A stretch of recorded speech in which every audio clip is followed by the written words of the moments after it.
Hello, good morning. Welcome to smart Shree. നമ്മൾ അടുത്ത ഒരു സോളിഡ്സിൻ്റെ അടുത്തൊരു ക്ലാസ്സിലേക്ക് പ്രവേശിച്ചിരിക്കുകയാണ്. കഴിഞ്ഞ ക്ലാസ്സുകളിൽ 4 ക്ലാസ് നമ്മൾ ഓൾറെഡി കഴിഞ്ഞു. നമ്മളുടെ സോളിഡ്സ് ഘനരൂപങ്ങൾ എന്ന് പറയുന്ന ക്ലാസ്സുകൾ അല്ലെങ്കിൽ സ്തംഭങ്ങൾ, സ്തൂപികകൾ, ഇവയെല്ലാം റിലേറ്റഡ് ആയിട്ടുള്ള 3 ഡയമെൻഷണൽ ഷേപ്സ് അല്ലേ, 3 എന്താ പറയുക ഡയമെൻഷൻസ് ഉള്ള രൂപങ്ങളുടെ ഷേപ്പുകളുടെ ഇതാണ് നമ്മൾ പഠിച്ചുകൊണ്ടിരിക്കുന്നത്. ആ രൂപങ്ങളെ കുറിച്ച്, അവയുടെ ഉപരിതല പരപ്പളവ്, അതായത് total surface area, curved surface area അല്ലെങ്കിൽ ലാറ്ററൽ സർഫസ് ഏരിയ, വക്രതല പരപ്പളവ്, അതിൻ്റെ വ്യാപ്തം അല്ലെ, വോളിയം, ഇവയൊക്കെയാണ് നമ്മൾ കഴിഞ്ഞ ക്ലാസ്സുകളിലായിട്ട് ഡിസ്കസ് ചെയ്തുകൊണ്ടിരിക്കുന്നത് അല്ലെങ്കിൽ പഠിച്ചുകൊണ്ടിരിക്കുന്നത്. അപ്പോൾ കുറേ കാര്യങ്ങളൊക്കെ നമ്മൾ കണ്ടു. സ്ക്വയർ പിരമിഡ്, ആദ്യം നമ്മൾ പഠിച്ചത് സ്ക്വയർ പിരമിഡിനെ കുറിച്ചിട്ടാണ്. സമചതുര സ്തൂപിക, അടിയിൽ അതായത് ബേസ് എന്ന് പറയുന്ന ഭാഗം, താഴെ ഭാഗം ഒരു സ്ക്വയർ ഷേപ്പ് സമചതുരവും, മുകളിലേക്ക് 4 ഐഡന്റിക്കൽ ആയിട്ടുള്ള ട്രയാങ്കിൾസ് ചേർത്ത് വെച്ച ഒരു രൂപമാണ് സ്ക്വയർ പിരമിഡ് എന്ന് പറയുന്നത്, സമചതുര സ്തൂപിക.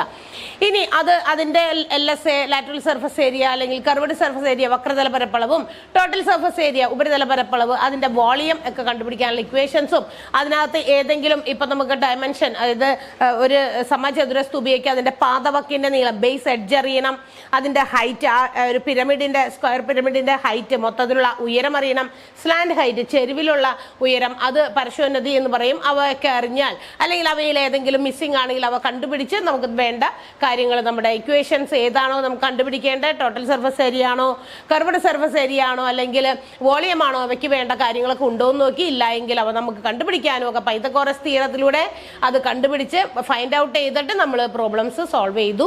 അതൊക്കെ വരെയാണ് കഴിഞ്ഞ ദിവസങ്ങളിൽ നമ്മൾ ക്ലാസ്സിൽ പഠിച്ചിരുന്നത്. അത് കഴിഞ്ഞ് രണ്ടാമത് ഒരു സ്തൂപിക, അതായത് വൃത്ത സ്തൂപിക, കോൺ അല്ലേ, നമ്മളുടെ എന്താ പറയുക ജോക്കേഴ്സിന്റെ ഒക്കെ തലയിൽ വെക്കുന്ന ആ ഒരു ക്യാപ്പ്, അതുപോലെ ഐസ്ക്രീമിന്റെ കോൺ മാത്രം നോക്കുകയാണെങ്കിൽ അതൊക്കെ ഉള്ള ഷേപ്പാണ് നമ്മൾ കോൺ എന്ന് പറയാം. കോണും ഇതുപോലെ തന്നെ അതിന്റെ താഴെയുള്ള ഭാഗത്തിന്റെ പ്രത്യേകത, അതൊരു ബേസ് എന്ന് പറയുന്നത് ഒരു സർക്കിൾ ഷേപ്പാണ്, വൃത്താകൃതിയിലാണ്. അത് എന്താ പറയാ, മറ്റൊരു എന്താ പറയാ സർക്കിളിന്റെ ഒരു ഭാഗം നമ്മൾ കട്ട് ചെയ്തെടുത്തിട്ട് അത് റൗണ്ട് ചെയ്ത് അല്ലെങ്കിൽ അത് കർവ്ഡ് ഭാഗമാക്കി മാറ്റി ആ സർക്കിളിനോട് ചേർത്ത് വെച്ചുണ്ടാക്കുന്ന ഒരു രൂപം, അതിനെയാണ് നമ്മൾ വൃത്തസ്തൂപിക അല്ലെങ്കിൽ കോൺ എന്ന് വിളിക്കുക. അതും ഇതുപോലെ തന്നെ അതിന്റെ base radius, if it is R, radius എന്ന് പറയുന്നത്, ആരം എന്ന് പറയുന്നത് ആർ എന്ന അക്ഷരം കൊണ്ടും, അതിന്റെ ഹൈറ്റ്, അതായത് സെന്റർ ഓഫ് ദി സർക്കിളിൽ നിന്ന് ആ സ്തൂപികയുടെ നേരെ മുകളിലേക്ക് അതിന്റെ ആ വെർട്ടെക്സിലേക്ക് പോയിന്റഡ് പോർഷനിലേക്കുള്ള ആ ഒരു ഹൈറ്റിനെ എച്ച് എന്ന അക്ഷരം കൊണ്ടും, അതുപോലെ സ്ലാൻഡ് ഹൈറ്റ്, ചെരിഞ്ഞ ഹൈറ്റിനെ നമ്മൾ സ്ലാൻഡ് ഹൈറ്റ് എൽ എന്ന അക്ഷരം കൊണ്ടും പാർശ്വോന്നതിയും സൂചിപ്പിക്കുകയാണെങ്കിൽ, അവയ്ക്ക് ഈ പറയുന്നത് പോലെ തന്നെ ഏതെങ്കിലും അളവുകളൊക്കെ തന്നില്ലെങ്കിൽ അത് കണ്ടുപിടിക്കുന്നതൊക്കെ നമ്മൾ കഴിഞ്ഞ ക്ലാസ്സിൽ കണ്ടു. അപ്പോൾ ഇതുപോലെ തന്നെ ഈ കർവ്ഡ് സർഫസ് ഏരിയ, അതുപോലെ ബേസ് ഏരിയ, ഇതെല്ലാം കൂടി ചേർന്ന് നമ്മൾ കോണിന്റെ, അതായത് വൃത്തസ്തൂപികയുടെ lateral surface area, total surface area, volume, ഇതൊക്കെ എന്താണ്, നമ്മൾ ഇക്വേഷൻസ് അതിന്റെ ആ ടോപ്പിക് തുടങ്ങിയപ്പോൾ നമ്മൾ അതിന്റെ ഇക്വേഷൻസ് എല്ലാത്തിൻ്റെയും ഒരുമിച്ച് എഴുതി വെച്ചിട്ടുണ്ട്. പക്ഷേ എങ്കിലും നമുക്ക് ഇപ്പൊ നമ്മൾ രണ്ടാമത്തെ സ്തൂപികയായ വൃത്തസ്തൂപിക, കോൺ എന്ന് പറയുന്ന ഒരു പിരമിഡ് ഷേപ്പിലുള്ള അതിനെ കുറിച്ചാണ് നമ്മൾ പഠിക്കുന്നത്. അതുകൊണ്ട് തന്നെ അത് തുടങ്ങി നമുക്ക് എങ്ങനെയാണ് അതിന്റെ പ്രോബ്ലംസ് വന്നു കഴിഞ്ഞാൽ സോൾവ് ചെയ്യുന്നത്. ഒരു കോൺ അല്ലെങ്കിൽ വൃത്തസ്തൂപികയുടെ lateral surface area or curved എന്ന് പറഞ്ഞാൽ ചുറ്റുമുള്ളത്, താഴെയുള്ള ഭാഗമില്ല, താഴെയുള്ളത് നമ്മളിങ്ങനെ എവിടെയെങ്കിലും വെച്ച് കഴിഞ്ഞാൽ മുകളിലേക്ക് നമ്മൾ കാണുന്ന ആ ഷേപ്പ്, അത് നമ്മൾ ഒന്ന് വരച്ചു കഴിഞ്ഞാൽ, കഴിഞ്ഞ ദിവസമൊക്കെ വരച്ചതാണ്, വരച്ച് നിങ്ങൾക്ക് അത് എങ്ങനെയൊക്കെയാണെന്നൊക്കെ ഞാൻ കാണിച്ചു തന്നതാണ്. എന്താണ് അതിന്റെ റേഡിയസ് ആർ എന്നും ഹൈറ്റ് എവിടെ നിന്നാണ് എന്നൊക്കെ കാണിച്ചു തന്നാ. ഇത് താഴെയുള്ള സർക്കിൾ ഷേപ്പാണ്.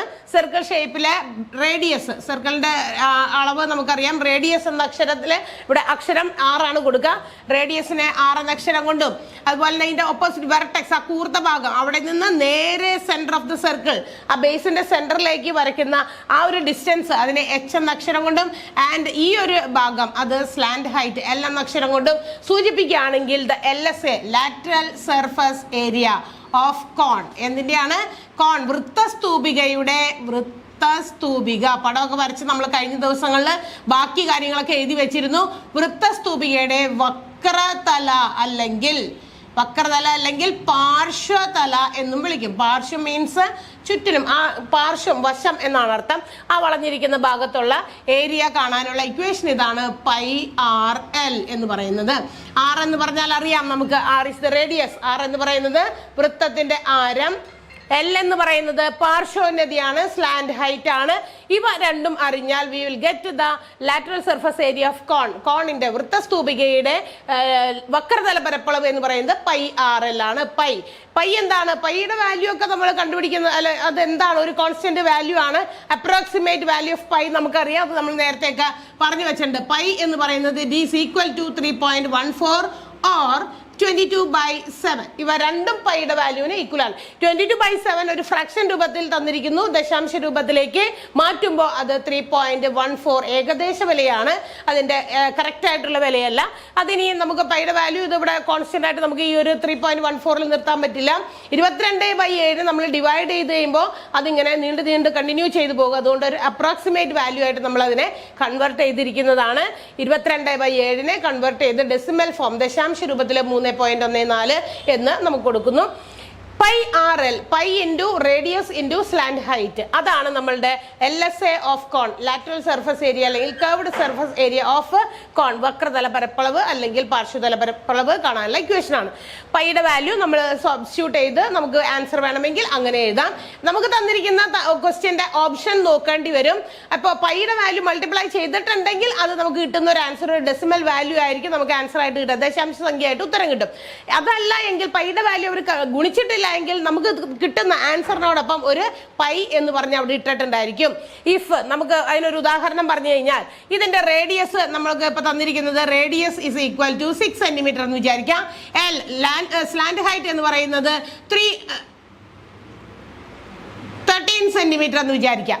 സ്ലാന്റ് ഹൈറ്റ് 13 സെന്റിമീറ്ററും ആർ റേഡിയസ് എന്ന് പറയുന്നത് 3 സെന്റിമീറ്ററും തന്നിട്ടുണ്ടെങ്കിൽ നമുക്ക് ഇതിന്റെ LSA കാണാനായിട്ട് നമ്മൾ എന്ത് ചെയ്യും? പൈ ഇൻറ്റു റേഡിയസ് എത്രയാണ്? 6 ആണ്, ഇൻറ്റു എൽ എന്ന് പറയുന്നത് സ്ലാന്റ് ഹൈറ്റ് എന്ന് പറയുന്നത് 13 സെന്റിമീറ്റർ ആണ്, പൈ ആർ എൽ. ഇവിടെ പൈയുടെ വാല്യൂ ഗുണിച്ചില്ലെങ്കിൽ നമുക്ക് ആൻസർ ഇങ്ങനെ കിട്ടും. പൈയുടെ വാല്യൂ മൾട്ടിപ്ലൈ ചെയ്ത് 3 × 6 18, ബാലൻസ് 1 6 1 7 78 പൈ എന്ന ആൻസർ കിട്ടും. ഓർ ഈ 78 പൈ എന്ന് പറയുന്നത് നമ്മുടെ ആൻസറിൽ ഓപ്ഷനിൽ ഉണ്ടെങ്കിൽ നമുക്ക് അതെടുത്ത് എഴുതാം. അതല്ല, ഈ പൈ ഉള്ള വാല്യൂ ഇല്ല എങ്കിൽ നമുക്ക് തന്നിരിക്കുന്ന ആൻസറിൽ ചിലപ്പോൾ നമുക്ക് 78 ഇൻറ്റു പൈയുടെ വാല്യൂ ആയ ഒന്നുകിൽ 22/7 അല്ലെങ്കിൽ 3.14 കൊണ്ടുകൂടി മൾട്ടിപ്ലൈ ചെയ്യണം. 3.14 കൂടി നമ്മൾ 78ന്റെ കൂടെ ഗുണിച്ച് കഴിയുമ്പോൾ നമുക്ക് കിട്ടുന്ന ആൻസറിൽ എന്തായാലും ഒരു ദശാംശ സ്ഥാനം ഉണ്ടായിരിക്കും. അപ്പൊ ദശാംശം ഇട്ടിട്ടുള്ള ഒരു ഉത്തരമായിരിക്കും വരിക. ഇത് ഇങ്ങനെയും ആകാം, ഓർ ഇതിന്റെ വാല്യൂ ഗുണിച്ച് കഴിയുമ്പോൾ കിട്ടുന്നത് എന്താണോ അതാണ്. അപ്പോൾ LSA, അപ്പോൾ ആൻസർ തന്നിരിക്കുന്ന ഓപ്ഷൻ അനുസരിച്ച് സെലക്ട് ചെയ്ത് നമ്മൾ കണ്ടുപിടിക്കണമെങ്കിൽ പൈ വാല്യൂ ഉള്ളതാണോ നമ്മുടെ ആൻസർ തന്നിരിക്കുന്നതിൽ കറക്റ്റ് ആയിട്ടുള്ളത് നിങ്ങൾ സെലക്ട് ചെയ്ത് എഴുതണം. അപ്പോൾ LSA ആണ് നമ്മളിപ്പോൾ കണ്ടുപിടിച്ചത്. അടുത്തത് TSA ആണ്, ടോട്ടൽ സർഫസ് ഏരിയ, അതായത് മൊത്തം പരപ്പളവാണ്. മൊത്തം എന്ന് പറയുമ്പോൾ ഈ കർവ്ഡിന്റെ നമ്മൾ ഓൾറെഡി ഇവിടെ പറഞ്ഞു പൈ ആർ എൽ ആണ്. കർവ്ഡ് സർഫസ് ഏരിയ നമുക്കറിയാം എന്താ പറയാ പൈ ആർ എൽ ആണ്, അതായത് LSA കർവ്ഡ് സർഫസ് ഏരിയയുടെ ഒപ്പം തന്നെ അതിന്റെ ബേസ് എന്താണെന്ന് നോക്കിയാൽ ഇവിടെ സർക്കിൾ ആണ്. ആ സർക്കിളിന്റെ ഏരിയ കൂടി അങ്ങോട്ട് കൂട്ടിയാൽ മതി. കർവ്ഡ് സർഫസ് ഏരിയ ഓൾറെഡി നമ്മൾ പൈ ആർ എൽ എന്ന് പറഞ്ഞു. അതിനൊപ്പം തന്നെ കോണിന്റെ താഴെ ഭാഗം കാണുന്ന ഭാഗം ബേസ് ആണ്. ആ ബേസിന്റെ ഏരിയയും കൂടി ആഡ് ചെയ്യാന്ന് വെച്ചാൽ LSA plus BA means base area add ചെയ്താൽ മതി. അപ്പൊ അതിന്റെ ഇക്വേഷൻ നമുക്ക് വേണമെങ്കിൽ ഇങ്ങനെ എഴുതാം. LSA അതേതായിരുന്നു? പൈ ആർ എൽ ആണ്, പ്ലസ് ബേസ് ഏരിയ. ബേസ് എന്താണ്? ഷേപ്പ് സർക്കിൾ ആണ്. സർക്കിളിന്റെ ഏരിയ ആണ് ഇക്വേഷൻ നമുക്കറിയാം പൈ ആർ സ്ക്വയർ ആണ്. എന്ത് ചെയ്താൽ മതി? പൈ ആർ എൽ എന്ന് പറയുന്നതിന്റെ കൂടെ പൈ ആർ സ്ക്വയർ കൂട്ടിയാൽ മതി. ഇപ്പൊ നമുക്ക് തന്നിരിക്കുന്ന ക്വസ്റ്റ്യനിൽ നമ്മളുടെ ഏതും കൂടി കണ്ടുപിടിക്കാൻ പറയാണ്, ടോട്ടൽ സർഫസ് ഏരിയ കൂടി കണ്ടുപിടിക്കാൻ പറഞ്ഞാൽ ഇഫ് റേഡിയസ് ഈ 6 centimetre and slant height is 13 centimetre, തന്നിരിക്കുന്ന ചോദ്യത്തിൽ ആർ റേഡിയസ് എന്ന് പറയുന്നത് 6 സെന്റിമീറ്ററും എൽ ലാറ്ററൽ സ്ലാന്റ് ഹൈറ്റ് എന്ന് പറയുന്നത് 13 സെന്റിമീറ്ററും ആണെങ്കിൽ, പാർശ്വോന്നതി 13, ആരം 6 സെന്റിമീറ്ററും ആണെങ്കിൽ നമ്മളോട് TSA ആണ് കാണാൻ പറഞ്ഞിരിക്കുന്നതെങ്കിൽ ഓൾറെഡി നമ്മൾ പൈ ആർ എൽ കണ്ടുപിടിച്ചിട്ടുണ്ട്. അത് എത്രയാണ്? 78 പൈ ആണ്, plus pi R square. Pi R square means ബേസിന്റെ ആ സർക്കിളിന്റെ ഏരിയ ആണ്. സർക്കിളിന്റെ ഏരിയ കാണാനുള്ള ഇക്വേഷൻ പൈ ആർ സ്ക്വയർ ആണ്. പൈ ഇൻറ്റു റേഡിയസിന്റെ സ്ക്വയർ. റേഡിയസ് എത്രയാണ് തന്നിരിക്കുന്നത്? ക്വസ്റ്റ്യനിൽ 6 ആണ്, അപ്പൊ 6 സ്ക്വയർ. അപ്പൊ നമ്മൾ എന്ത് ചെയ്തു? 78 പൈ പ്ലസ് ആറിന്റെ സ്ക്വയർ 36 പൈ. ഇത് രണ്ടും കൂടി ആഡ് ചെയ്താൽ നമുക്ക് കിട്ടുന്ന ആൻസർ എത്രയാണോ അതായിരിക്കും ഏത് ടോട്ടൽ സർഫസ് ഏരിയ ഓഫ് കോൺ, വൃത്തസ്തൂപികയുടെ ആകെ പരപ്പളവാണ് നമുക്ക് കിട്ടുക. അപ്പൊ 36ഉം 78ഉം ആണ് കൂട്ടേണ്ടത്. 8 6 14, ബാലൻസ് 1, 7 3 11 11, 114 പൈ സെന്റിമീറ്റർ സ്ക്വയർ എന്ന് കിട്ടും. ഇവിടെയൊക്കെ സെന്റിമീറ്റർ സ്ക്വയർ നമ്മൾ പറഞ്ഞു, കഴിഞ്ഞ ക്ലാസ്സുകളിലൊക്കെ ഒരുപാട് പ്രാവശ്യം പറഞ്ഞതാണ്. ഏരിയ വരുന്ന സ്ഥലത്തൊക്കെ, പരപ്പളവ് കാണേണ്ട സ്ഥലത്തൊക്കെ സെന്റിമീറ്ററോ മീറ്ററോ ഏതാണ് നമുക്ക് തന്നിരിക്കുന്ന യൂണിറ്റ് അത് ചേർക്കണം. മീറ്റർ സ്ക്വയർ ചേർക്കണം, സെന്റിമീറ്റർ സ്ക്വയർ ചേർക്കണം. അപ്പൊ TSA കിട്ടുന്നു, lateral surface area plus base area. ഇനി നമുക്ക് ഇതിന്റെ വോളിയം ആണ് കാണേണ്ടതെങ്കിലോ, the volume of a cone, വൃത്തസ്തൂപികയുടെ വ്യാപ്തമാണ് കാണേണ്ടതെങ്കിൽ, വോളിയം അല്ലെങ്കിൽ വ്യാപ്തം കാണണം എന്ന് വിചാരിക്കുക. ഇക്വേഷൻ ഇതാണ്, 1/3 പൈ ആർ സ്ക്വയർ എച്ച്. എന്താണ് 1/3 pi R square H? 1/3 pi R square, R for radius അല്ലെ, ആരമല്ലേ, ആർ സ്ക്വയർ കൊടുക്കുക, into H. H is the height.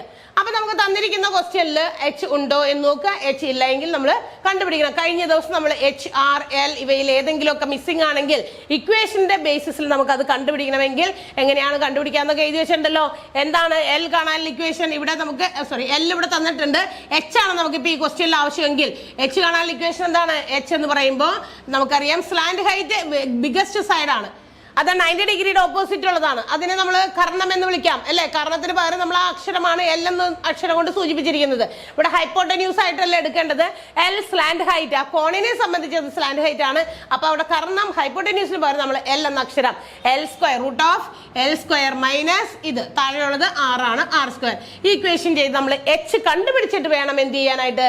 Volume of കോൺ, വൃത്തസ്തൂപികയുടെ വ്യാപ്തം കാണാൻ നമ്മൾ ചെയ്യേണ്ടത്. എല്ലും ആറും തന്നിട്ടുണ്ട്, പക്ഷെ എച്ച് ഇവിടെ ഇല്ല. നമുക്ക് ഇത് രണ്ടും നമ്മുടെ വക്രതല പരപ്പളവ് ആൻഡ് ഉപരിതല പരപ്പളവ്, ടോട്ടൽ സർഫസ് ഏരിയയും കർവ്ഡ് സർഫസ് ഏരിയയും കണ്ടുപിടിക്കാൻ നമുക്ക് ആറും എല്ലും മാത്രം മതിയായിരുന്നു. പക്ഷെ വോളിയത്തിലേക്ക് കടക്കുമ്പോൾ വോളിയം കാണാനായിട്ട് എച്ച് എന്ന അക്ഷരം കൂടി വേണം നമുക്ക്. H 1/3 pi R square H ആണ്. അപ്പൊ എച്ച് മിസ്സിംഗ് ആണെങ്കിൽ അത് കണ്ടുപിടിച്ചിട്ട്, അത് കണ്ടുപിടിക്കാനുള്ള ഇക്വേഷൻ ആണ് എഴുതി വെച്ചിരിക്കുന്നത്. അത് കണ്ടുപിടിച്ചിട്ട് വേണം നമുക്ക് അതിലേക്ക് കടക്കാനായിട്ട്. ക്ലിയർ ആയല്ലോ? അപ്പൊ നമ്മൾ പഠിച്ചുകൊണ്ടിരിക്കുന്നത് കോൺ, വൃത്തസ്തൂപികയുടെ LSA. എഴുതിയിരിക്കുന്ന ഇക്വേഷൻ ശ്രദ്ധിക്കുക, എഴുതിയെടുക്കുക. TSA ഇക്വേഷൻ ഇതാണ്. ഏതിന്റെ ആയാലും LSAന്റെ കൂടെ ബേസ് ഏരിയ കൂടി കൂട്ടിയാൽ മതി. TSA കാണാനായിട്ട് volume 1/3 pi R square H ആണ്. അപ്പൊ ഇത്രയും. ഇനി നമുക്ക് അതിന്റെ ഒരു പ്രോബ്ലം ചെയ്താലോ? ഈ പറയുന്ന പോലെ എല്ലാം നമുക്കൊന്ന് കണ്ടുപിടിക്കാം. ഇഫ് ആറ് തന്നിട്ടുണ്ട്, അല്ലെങ്കിൽ എച്ച് തന്നിട്ടുണ്ട്, അല്ലെങ്കിൽ എൽ തന്നിട്ടുണ്ട്, ഏതെങ്കിലും നമുക്ക് കണ്ടുപിടിക്കാനുണ്ടോ എന്ന് നോക്കി നമുക്ക് ഇതൊക്കെ ഒന്ന് ചെയ്തു നോക്കാം. അപ്പൊ ആറ് റേഡിയസ് ആണെന്ന് ഓർക്കുക, എച്ച് ഹൈറ്റ് ആണെന്ന് ഓർക്കുക, എൽ സ്ലാന്റ് ഹൈറ്റ് പാർശ്വനദിയാണെന്ന് ഓർക്കുക. നമുക്ക് ക്വസ്റ്റ്യനിൽ തന്നിരിക്കുന്ന അളവുകളൊക്കെ ഒന്ന് എഴുതാം.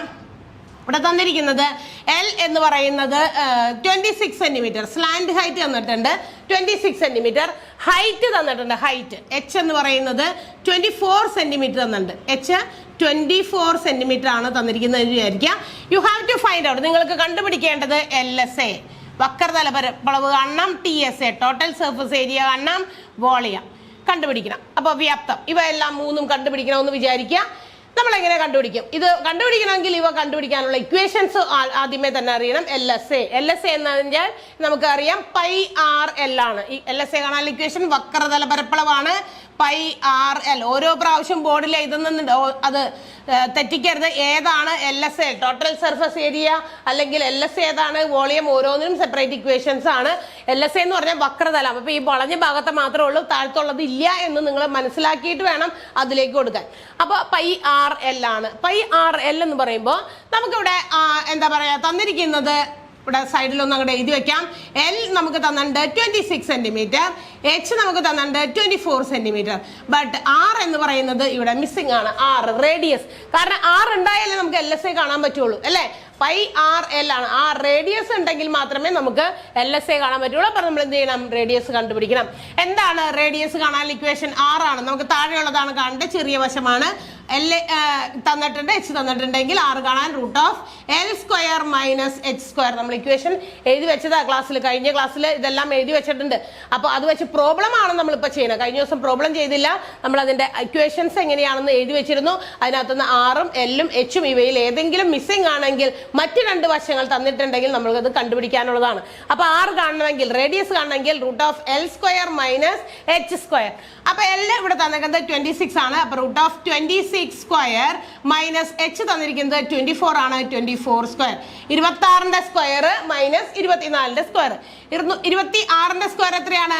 676 ആണ്. മൾട്ടിപ്ലൈ ചെയ്ത് നോക്കുക. കുറെ സംഖ്യകളുടെ ഒക്കെ സ്ക്വയർ നമ്മളൊന്ന് മനസ്സിലാക്കി വെക്കണം, നല്ലതാണ്. കുറെ പ്രോബ്ലംസ് ചെയ്യുമ്പോൾ അത് ബൈ ഹാർട്ട് ചെയ്ത് വെക്കുക. എപ്പോഴെപ്പോഴും നമ്മളിങ്ങനെ റൂട്ട് കണ്ടുപിടിക്കാനും സ്ക്വയർ കണ്ടുപിടിക്കാനും നടക്കാതെ കുറെ റൂട്ട്സും കുറെ സ്ക്വയേഴ്സും ഒക്കെ നമ്മുടെ മനസ്സിൽ ഉണ്ടാകണം. 26ന്റെ സ്ക്വയർ ആണ് 676 മൈനസ് 524ന്റെ സ്ക്വയർ ആണ് 576. ഇവ തമ്മിൽ ഒരു ചെറിയ ബന്ധം നിങ്ങൾക്ക് ഒന്ന് കണ്ടു കഴിഞ്ഞാൽ അത് ഓട്ടോമാറ്റിക്കലി നിങ്ങളുടെ മനസ്സിലേക്ക് വരാൻ വേണ്ടിയിട്ടാണ്. 26ന്റെ സ്ക്വയർ 676, 24ന്റെ സ്ക്വയർ 576. ഇതിന്റെ ഡിഫറൻസ് എന്ന് പറയുന്നത് നമുക്കറിയാം 100 ആണ്, 100 ആണ്. 100ന്റെ റൂട്ട് എത്രയാ? 10 centimetre is the radius of the cone. തന്നിരിക്കുന്ന വൃത്തസ്തൂപികയുടെ ആരം നമുക്ക് എത്ര കിട്ടി? 10 സെന്റിമീറ്റർ കിട്ടി. ഇപ്പൊ നമുക്ക് ആവശ്യമായ കാര്യങ്ങളൊക്കെ ഉണ്ടോ നോക്കിയാൽ, റേഡിയസ് വേണം r അല്ലെ, L സ്ലാന്റ് ഹൈറ്റ് അത് ഇവിടെ ഓൾറെഡി തന്നിട്ടുണ്ടായിരുന്നു. നമ്മൾ ഇക്വേഷനിൽ കൊടുക്കുക pi into radius 10 centimetre into L 26 centimetre ആണ്. അപ്പൊ 26 × 10 260 പൈ എന്ന് നമുക്ക് ആൻസർ കിട്ടും. അല്ലെങ്കിൽ നമുക്ക് എന്ത് കിട്ടാം? 260 ഇൻറ്റു പൈയുടെ വാല്യൂ ആയ 3.14 നമ്മൾ ചെയ്യുമ്പോൾ കിട്ടുന്ന ആൻസർ എത്രയാണോ അത് നിങ്ങൾ ചെയ്ത് കണ്ടുപിടിക്കാം. 260നെ 314 കൊണ്ട് ഹരിച്ചു കഴിഞ്ഞാൽ നമുക്ക് ഒരു അപ്രോക്സിമേറ്റ് വാല്യൂ നിയറസ്റ്റ് ഡെസിമൽസിലേക്ക് കൺവേർട്ട് ചെയ്യുകയാണെങ്കിൽ ഇങ്ങനെയായിരിക്കും ആൻസർ ആയിട്ട് വരിക. അപ്പോൾ നമ്മൾ ഗുണിച്ച് കഴിയുമ്പോൾ കിട്ടുന്ന ആൻസർ ആയിരിക്കും. അല്ല പൈയുടെ വാല്യൂ വെച്ചിട്ട് ഗുണിച്ചിട്ടില്ല എങ്കിൽ വിൽ റൈറ്റ് പൈ, അതിന്റെ ഒപ്പം തന്നെ ഉത്തരം ബാക്കിയുള്ള സംഖ്യകൾ ഗുണിച്ചിട്ട് അതിന്റെ ഒപ്പം ആ പൈ ചേർത്ത് എഴുതി വെക്കുക. 260 പൈ സെന്റിമീറ്റർ സ്ക്വയർ. അപ്പൊ LSA ഓഫ് കോൺ ആണ് 260 പൈ സെന്റിമീറ്റർ സ്ക്വയർ എന്ന് പറയുന്നത്. ഇനി അതിന്റെ ടോട്ടൽ സർഫസ് ഏരിയ ആണ് TSA, ടോട്ടൽ സർഫസ് ഏരിയ. അപ്പൊ അതിന്റെ കൂടെ എന്തും കൂടി ചേരും? താഴെയുള്ള ബേസ് ഏരിയയും കൂടി ചേരും. അതായത് LSAന്റെ ഒപ്പം ബേസ് ഏരിയ കൂട്ടുക എന്ന് പറഞ്ഞാൽ πRL ന്റെ ഒപ്പം πr² ആയ വൃത്തത്തിന്റെ ഏരിയ കൂടി കൂട്ടുക. LSA ഓൾറെഡി നമുക്ക് കിട്ടിയിട്ടുണ്ട് 260 പൈ ആണ്. പ്ലസ് πr² എന്ന് പറയുമ്പോൾ പൈ ഇൻറ്റു ആറിന്റെ സ്ക്വയർ, 6 നമുക്ക് കിട്ടിയത് 10 ആണ്. 10ന്റെ സ്ക്വയർ ആണ്. അപ്പൊ 260 പൈ പ്ലസ് 100 പൈ ആണ്. 260ന്റെ കൂടെ ഒരു 100 കൂടി കൂട്ടിക്കഴിഞ്ഞാൽ 360 പൈ സെന്റിമീറ്റർ സ്ക്വയർ എന്ന് പറയുന്നതാണ് നമുക്ക് TSA കിട്ടുക. കിട്ടിയല്ലോ. പൈയുടെ വാല്യൂസ് ഒക്കെ ഗുണിച്ചിട്ടുള്ളത് ഉണ്ടാവില്ല, പക്ഷെ എന്നാലും ചിലപ്പോൾ ചോദിക്കാം. പൈയുടെ വാല്യൂ മൾട്ടിപ്ലൈ ചെയ്ത് ഡെസിമലിലേക്ക് കൺവേർട്ട് ചെയ്തും ആൻസറിൽ വരാറുണ്ട്. ഗുണിക്കാനല്ലേ ഉള്ളൂ, നിങ്ങൾക്ക് ചെയ്യാം. നമ്മൾ ഡെസിമൽ സംഖ്യകളൊക്കെ ഗുണിക്കലും കൂട്ടലും കുറയ്ക്കലും ഒക്കെ ഇഷ്ടം പോലെ ചെയ്തിട്ടുണ്ട് മുന്നേ ക്ലാസ്സുകളിൽ. അപ്പൊ ഗുണിച്ച് നിങ്ങൾ ആൻസർ എഴുതുകയാണെങ്കിൽ അത് എന്താണെന്ന് ഓറിട്ട് അങ്ങോട്ട് എഴുതി വെച്ചോ. അപ്പൊ ഡെസിമൽസിലേക്ക് കൺവേർട്ട് ചെയ്തും അല്ല ഫ്രാക്ഷൻ രൂപത്തിലോ അല്ലെങ്കിൽ പൈയുടെ വാല്യൂ ഗുണിക്കാതെയോ ഒക്കെ തന്നിരിക്കുന്നുണ്ടെങ്കിൽ അത് അങ്ങനെ തന്നെ എടുത്തെഴുതാം. ഇനി അടുത്തത് വോളിയം ഓഫ് കോൺ ആണ്. വോളിയം കാണാൻ ഇക്വേഷൻ ഇതാണ്. 1/3 πr² h ആണ്. 1/3 πr² h ആണ്. ആറിന്റെ വില നമ്മൾ കണ്ടുപിടിച്ചിരുന്നു. h നമുക്ക് ഓൾറെഡി ക്വസ്റ്റ്യനിൽ തന്നിട്ടുണ്ട് 24 ആണ്. അപ്പൊ നമുക്കൊന്ന് എഴുതാലോ. 1/3 pi into r², that is 10². 10 into 10 square ചെയ്യുമ്പോൾ ഞാൻ പറഞ്ഞു ഇങ്ങനെ സ്പ്ലിറ്റ് ചെയ്ത് എഴുതുകയാണെങ്കിൽ ഏതെങ്കിലും താഴെ കിടക്കുന്ന ആ ഡിനോമിനേറ്ററുള്ള സംഖ്യ വെച്ച് വെട്ടി ചെറുതാക്കാൻ പറ്റുകയാണെങ്കിൽ അങ്ങനെ എഴുതുന്നതായിരിക്കും കുറച്ചുകൂടി നല്ലത്. ചെറിയ സംഖ്യയെ വെട്ടി ചെറുതാക്കാനാണ് എളുപ്പം. ഇൻറ്റു h ആണ്. h എത്രയാണ്? 24 ആണ്. അപ്പൊ hന്റെ സ്ഥാനത്ത് നമ്മൾ 24 എടുക്കുന്നു. 10 കൊണ്ട് നമുക്ക് വെട്ടാൻ പറ്റില്ല, നമുക്കറിയാം. 3 നെ 24 കൊണ്ട് 8 ടൈംസ് അല്ലേ? 3 8 24 ആണ്. 3 8s are 24. അപ്പൊ 8 കൊണ്ട് വെട്ടി നമ്മൾ 24 വെട്ടി അവിടെ എഴുതി. ഇനിയുള്ളത് മൾട്ടിപ്ലൈ ചെയ്യാം അല്ലെ? പൈ ഉണ്ട് ഗുണിക്കാൻ, 10 ഉണ്ട്, വീണ്ടും ഒരു 10 ഉണ്ട്, ഒരു 8 ഉണ്ട്. എത്രയാണ്? 10 × 10 100 ആണ്. 100 × 8 800 പൈ എന്ന് നമുക്ക് ആൻസർ കിട്ടുന്നു. ആൻഡ് ദ യൂണിറ്റ് എന്ന് പറയുന്നത് എത്രയാണ്? സെന്റിമീറ്റർ ക്യൂബ് ആണ്. വോളിയം അല്ലേ? വ്യാപ്തത്തിന്റെ യൂണിറ്റ് സെന്റിമീറ്ററോ മീറ്ററോ ക്യൂബ് ആണ്. മുകളിൽ ഒരു ഘന സെന്റിമീറ്റർ എന്ന് മലയാളത്തിൽ വായിക്കും, നമ്മൾ സെന്റിമീറ്റർ ക്യൂബ് എന്ന് ഇംഗ്ലീഷിൽ പറയും. അപ്പൊ ഇതാണ് വോളിയം ഓഫ് ദ കോൺ. അത് വൃത്തസ്തൂപികയുടെ വ്യാപ്തം കാണാനുള്ള ഇക്വേഷനും അതുപയോഗിച്ച് നമ്മൾ സോൾവ് ചെയ്തതുമാണ്. അപ്പൊ തന്നിരിക്കുന്ന ക്വസ്റ്റ്യനിൽ തന്നിരിക്കുന്ന ഏത് സംഭവമാണ് നമുക്ക് കണ്ടുപിടിക്കേണ്ടത്? വക്രതല പരപ്പളവാണോ, ആകെ പരപ്പളവാണോ, വ്യാപ്തമാണോ, ഏതാണോ നമുക്ക് കണ്ടുപിടിക്കേണ്ടത്, അതിന് ആവശ്യമായ ഇക്വേഷനിൽ കൊടുക്കേണ്ട കാര്യങ്ങളൊക്കെ ഡയമെൻഷൻസ് ഒക്കെ തന്നിട്ടുണ്ടോ എന്ന് നോക്കുക. ഇഫ് നോട്ട് ഗിവൺ, നമുക്ക് തന്നിട്ടില്ല എങ്കിൽ നമ്മൾ ആദ്യം അത് കാൽക്കുലേറ്റ് ചെയ്ത് കണ്ടുപിടിച്ച് സൈഡിൽ അതിനാണെങ്കിൽ കേട്ടോ വരച്ച് അതൊക്കെ, അല്ലാതെ തന്നിരിക്കുന്നത് അങ്ങോട്ട് വെച്ച് ഗുണിച്ച് എഴുതി കഴിഞ്ഞാൽ ഉത്തരം തെറ്റി പോകും. ഇപ്പൊ നമുക്ക് πRL ഇതാണ് ഇക്വേഷൻ LSA കാണാനുള്ളത്. നമുക്ക് തന്നത് 6 തരാതെ എച്ചും എല്ലും തന്നെ, ആ എച്ച് അവിടെ കൊടുത്തു. π × 6 പകരം നമുക്ക് തന്നിരിക്കുന്ന അക്ഷരം വെച്ച് അങ്ങോട്ട് കൊടുത്തു. എന്ത് എച്ച് ആണോ 6 ആണോ എന്നൊന്നും നോക്കുന്നില്ല, നോക്കാതെ വേഗം 24ഉം 10ഉം ഒക്കെ തന്നിട്ടുണ്ട്. 24ഉം ആ സംഖ്യ കിട്ടിയത് തന്നിരിക്കുന്ന അളവുകളും അവിടെ അങ്ങോട്ട് കൊടുത്തു എന്ന് ചെയ്യാൻ പറ്റില്ല. 6 നമുക്ക് തന്നിട്ടില്ല ക്വസ്റ്റ്യനിൽ, അതുകൊണ്ട് തന്നെ 6 കണ്ടുപിടിച്ചിട്ടാണ് നമുക്ക് LSA കാണാനായിട്ട് സാധിക്കുകയുള്ളൂ. അപ്പൊ ഇതാണ് അപ്പൊ ഒരു വൃത്തസ്തൂപികയുടെ ഈ പറയുന്ന കാര്യങ്ങളൊക്കെ LSA വക്രതല പരപ്പളവ്, TSA ഉപരിതല പരപ്പളവ്, വ്യാപ്തം, വോളിയം ഇവ കണ്ടുപിടിക്കുന്നത് എങ്ങനെയാണെന്നാണ് നമ്മൾ ഈ പ്രോബ്ലത്തിലൂടെ കണ്ടത്. ഉണ്ടല്ലോ, ഒറ്റ ക്വസ്റ്റ്യനിൽ തന്നെ നമ്മൾ എല്ലാം സോൾവ് ചെയ്തിട്ടുണ്ട്. 6 കണ്ടുപിടിച്ചു, എന്നിട്ട് നമ്മൾ LSA കണ്ടു, പിന്നെ നമ്മൾ TSA കണ്ടു, പിന്നെ നമ്മൾ വോളിയം വ്യാപ്തവും കണ്ടു. ക്ലിയർ ആയല്ലോ? ഒറ്റ ക്വസ്റ്റ്യനിൽ നിന്ന് തന്നെ നിങ്ങൾക്ക് എല്ലാം തന്നെ മനസ്സിലായിട്ടുണ്ടാകും. അതിന് വേണ്ടിയിട്ട് തരാത്ത ഏതെങ്കിലും ഡയമെൻഷൻ തന്നില്ലെങ്കിൽ R, H, L ഇവയിൽ ഏതെങ്കിലും തന്നില്ലെങ്കിൽ നമ്മൾ ആശ്രയിക്കുന്നത് പൈത്തഗോറസ് തിയറത്തെ തന്നെയാണ്. അതിന് വേണ്ടിയിട്ട് നമ്മൾ കർണം സ്ക്വയർ സമം Karnam equal to root of പാദം സ്ക്വയർ പ്ലസ് ലംബം സ്ക്വയർ അല്ലേ, ആ ഒരു സംഭവം തന്നെയാണ് ഇവിടെയും അപ്ലൈ ചെയ്യുന്നത്. പക്ഷെ നമ്മൾ അക്ഷരം ചെറുതായിട്ടൊന്ന് മാറ്റിയിട്ടുണ്ട്. അത് തന്നിരിക്കുന്ന ആ രൂപം, ആ ഷേപ്പ്, അതിനനുസരിച്ചാണ് R, L, H ഒക്കെ നമ്മൾ പേര് കൊടുത്തിരിക്കുന്നത്. അതുകൊണ്ട് ആ രീതിയിലാണ് നിങ്ങൾ ചെയ്യേണ്ടത്. ക്ലിയർ ആയല്ലോ? അപ്പൊ നമുക്ക് ഇനി അടുത്ത ഘനരൂപം പഠിക്കാം. അടുത്ത ഒരു സോളിഡിനെ കുറിച്ച് പഠിക്കാം. അത് സ്ഫിയർ ആണ്. ഏതാണ്? ഗോളമാണ് സ്ഫിയർ. അപ്പൊ നമുക്ക് എന്താണ് സ്ഫിയർ എന്നും അതിനെ കുറിച്ചിട്ട് ഇതുപോലെ തന്നെ എന്തൊക്കെയാണ് കണ്ടുപിടിക്കേണ്ടതെന്ന് നമുക്ക് നോക്കാം. എന്ത് അളവുകളാണ് നമുക്കുള്ളതെന്നൊക്കെ പരിശോധിക്കാം. അപ്പൊ അടുത്തത് സ്ഫിയർ ഓർ ഗോളം. സ്ഫെരിക്കൽ ഷേപ്പ് എന്നൊക്കെ കേട്ടിട്ടുണ്ടല്ലോ അല്ലെ? ഗോളം എവിടെയാണ് ആ കേട്ടേക്കണേ? സ്ഫെരിക്കൽ ഷേപ്പാണ്. ഏതിന്? ഭൂമിക്ക് അല്ലെ, എർത്തിന് സ്ഫെരിക്കൽ ഷേപ്പാണെന്ന് കേട്ടിട്ടുണ്ട്. അതായത് ഫുട്ബോൾ, ഷോട്ട് പുട്ട് നമ്മൾ എറിയുന്ന ഇതിന്റെയൊക്കെ ഷേപ്പിനെയാണ് നമ്മൾ സ്ഫിയർ എന്ന് വിളിക്കുക. ഗോളമാണ്. അപ്പൊ ഗോളത്തിന്റെ ഇനി നമുക്ക് കണ്ടുപിടിക്കേണ്ടത് TSA ആണ്. അതിന്റെ സർഫസ് ഏരിയ ആണ്, total surface area. That means അതിന് ഒരു ഫേസേ ഉള്ളൂ. എത്ര സർഫസ് ഉണ്ടെന്ന് ചോദിച്ചു കഴിഞ്ഞാൽ ലാറ്ററൽ സർഫസും അതുപോലെ തന്നെ ബേസ് സർഫസും എന്ന് പറയുന്ന രണ്ടായിട്ട് നമുക്ക് പറയാനില്ല. ഒറ്റ സർഫസേ ഉള്ളൂ അല്ലെ. അതായത് അതൊരു ഉരുണ്ട ഇതാണ്, അതുകൊണ്ട് തന്നെ അതിനൊരു ഫേസേ ഉള്ളൂ. അതുകൊണ്ട് അതിന്റെ ടോട്ടൽ സർഫസ് ഏരിയ ആണ്. ഗോളത്തിന്റെ ടോട്ടൽ സർഫസ് ഏരിയ ഉപരിതല പരപ്പളവ് കാണാനുള്ള ഇക്വേഷൻ 4πr² ആണ്. 4πr² എന്ന് വെച്ചാൽ നമ്മളുടെ സർക്കിളിലെ വൃത്തത്തിന്റെ പരപ്പളവിന്, സർക്കിളിന്റെ ഏരിയയുടെ 4 മടങ്ങാണ്, 4 ടൈംസ് ആണ്. 4 മടങ്ങാണ് ഒരു ഗോളത്തിന്റെ ഉപരിതല പരപ്പളവ് എന്ന് പറയുന്നത്. ഒരു സർക്കിളിന്റെ പരപ്പളവ് എത്രയാണോ, ഒരു വൃത്തത്തിന്റെ പരപ്പളവ് എത്രയാണോ അതിന്റെ 4 മടങ്ങാണ് ഗോളത്തിന്റെ ഏരിയ എന്ന് പറയുന്നത്, അല്ലെങ്കിൽ ടോട്ടൽ സർഫസ് ഏരിയ എന്ന് പറയുന്നത്. ഇനി ഗോളത്തിന്റെ വോളിയം, അതായത് അതിന്റെ വ്യാപ്തം കാണാനുള്ള ഇക്വേഷൻ ഇതാണ്. വ്യാപ്തം is equal to volume is equal to 4/3πr³ ആണ്. നമ്മൾ നേരത്തെ പറഞ്ഞതുപോലെ വോളിയത്തിന് എപ്പോഴും ഒരു ക്യൂബാണ് ഉണ്ടാവുക, സ്ക്വയർ ഉണ്ടാവില്ല. 4/3πr³ ആണ്. ഇനി നിങ്ങൾ നോക്കുക, ഇത് രണ്ട് ഇക്വേഷൻസും കമ്പയർ ചെയ്താൽ വേറെ ഒരു അക്ഷരങ്ങളും വേറെ ഡയമെൻഷൻസ് ഒന്നും നമുക്കൊരു ഗോളത്തിനില്ല. Only the radius. നമുക്കറിയാം, ആരം മാത്രം അറിഞ്ഞാൽ മതി അല്ലെ.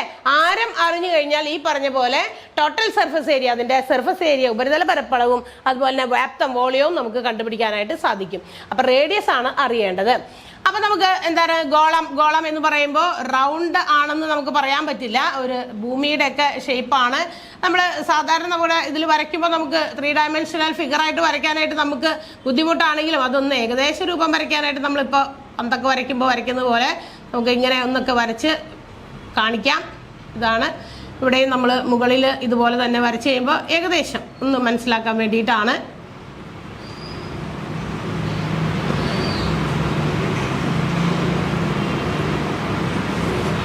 അപ്പോൾ ഇതാണ് ഇതിന്റെ ഷേപ്പ് എന്ന് പറയുന്നത്. അപ്പൊ TSA 4πr² വോളിയം 4/3πr³ ആണ്. അപ്പൊ ഇതിന്റെ റേഡിയസ് മാത്രം അറിഞ്ഞാൽ മതി.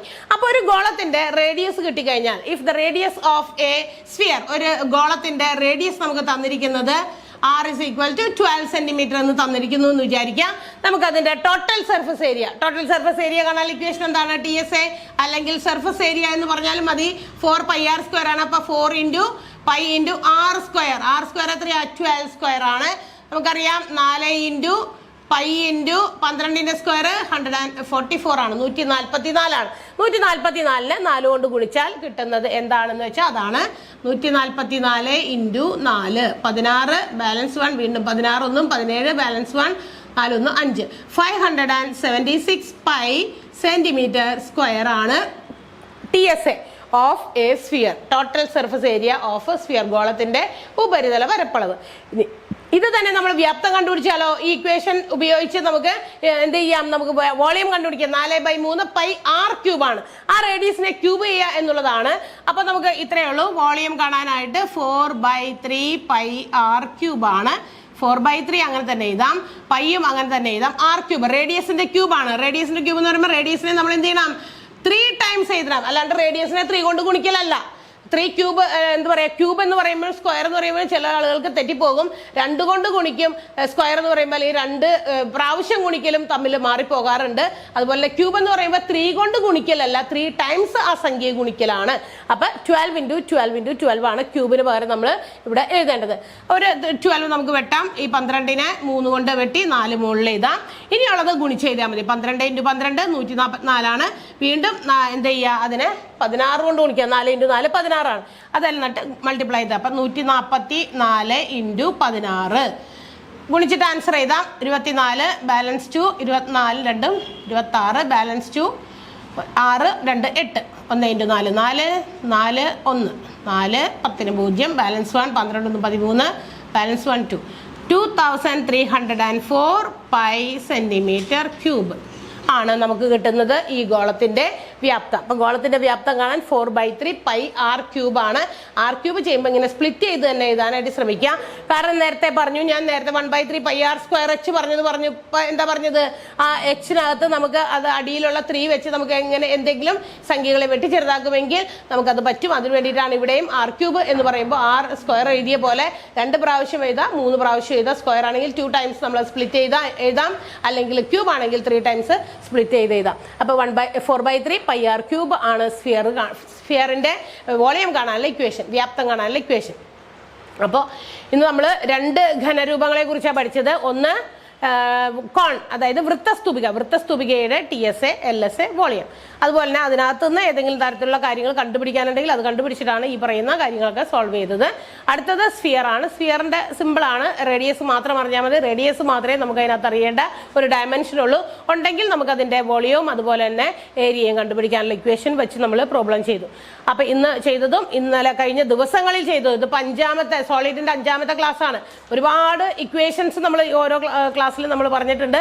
എല്ലാം കൂടി കണക്ട് ചെയ്ത് എല്ലാത്തിൻ്റെയും കൂടി എന്താ പറയുക മിസ് ആവാതെ നിങ്ങൾ എന്ത് ചെയ്യുക? ഒരുമിച്ച് എഴുതി പഠിക്കുക, ചെയ്തും പഠിക്കുക, പ്രോബ്ലംസ് ഒക്കെ സോൾവ് ചെയ്യുക, തരുന്ന ക്വസ്റ്റ്യൻസും ആൻസർ ചെയ്യുക. അടുത്ത ദിവസം വീണ്ടും കാണാം. ബൈ.